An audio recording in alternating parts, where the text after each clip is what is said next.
Estamos aprendiendo cómo leer diferentes tipos de literatura en la Biblia y vamos a empezar hablando de la narrativa bíblica. Las narrativas, en su forma más básica, tienen personajes en un contexto, pasando por una serie de eventos, y se conoce como argumento a la manera en que estos eventos son seleccionados y ordenados por el autor.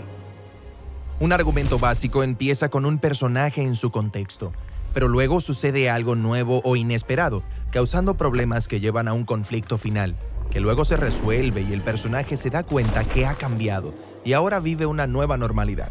Ahora, cuando leemos narrativas, es importante entender cada escena en el contexto de su argumento mayor. Puedes hacer que la misma historia tenga un significado totalmente diferente si ignoras lo que ocurre en el argumento. Esto sucede todo el tiempo cuando las personas leen la Biblia. ¿En serio? Sí, toma por ejemplo la historia de Gedeón. Está esta escena muy conocida donde Gedeón está intentando discernir si Dios lo ayudará a ganar una batalla y le pide una señal a Dios. Sí, Gedeón extiende un vellón de lana en la tierra y pide que en la mañana el vellón esté húmedo con rocío, pero que la tierra esté totalmente seca. Y Dios lo hace. Así que si miras esta escena aislada, ¿cuál es el conflicto? ¿Cómo puede Gedeón saber que tendrá éxito? ¿Y el desenlace? Prueba a Dios, pide una señal y averígualo. Sí.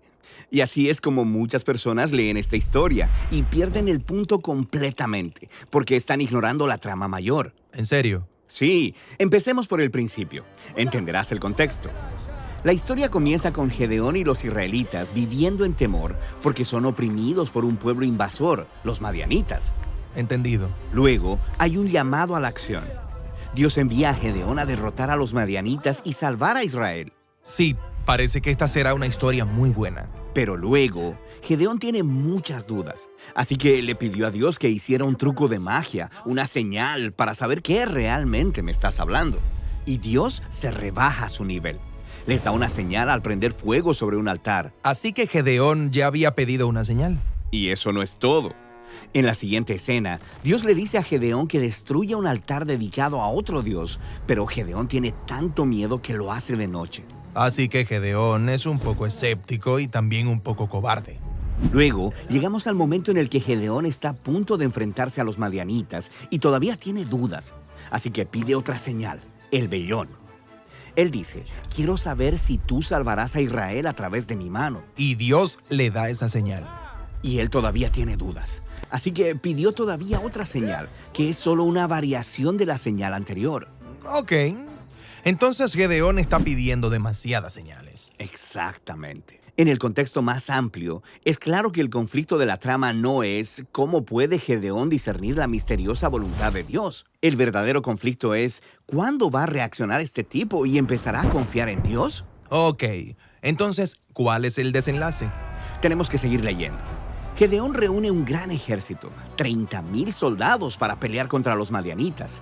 Y Dios dice, no, son demasiados hombres. Y reduce el ejército a 300. ¿Por qué haría algo así? Bueno, Gedeón ha estado probando a Dios y ahora Dios le devuelve el favor. Le dice a Gedeón que arma a estos 300 soldados con trompetas y antorchas y que rodea a los madianitas de noche y haga mucho ruido en los montes. Parece ridículo, pero Gedeón lo hace. Y el ruido asusta a los madianitas y provoca un frenesí. Ellos empiezan a destruirse unos a otros en la oscuridad, mientras Gedeón observa seguro desde las montañas. Entonces, ¿esta historia no le está ofreciendo a los lectores consejos para discernir la voluntad de Dios? No, se trata del compromiso de Dios de usar personas débiles con defectos profundos para hacer mucho más de lo que ellos se imaginan. Ok.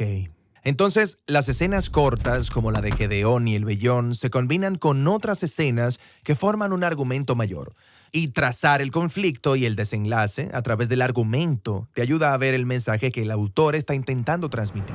Ahora, la historia de Gedeón ha sido colocada junto a muchas otras historias que también tratan de estos líderes imperfectos y muchas veces cuestionables, llamados jueces.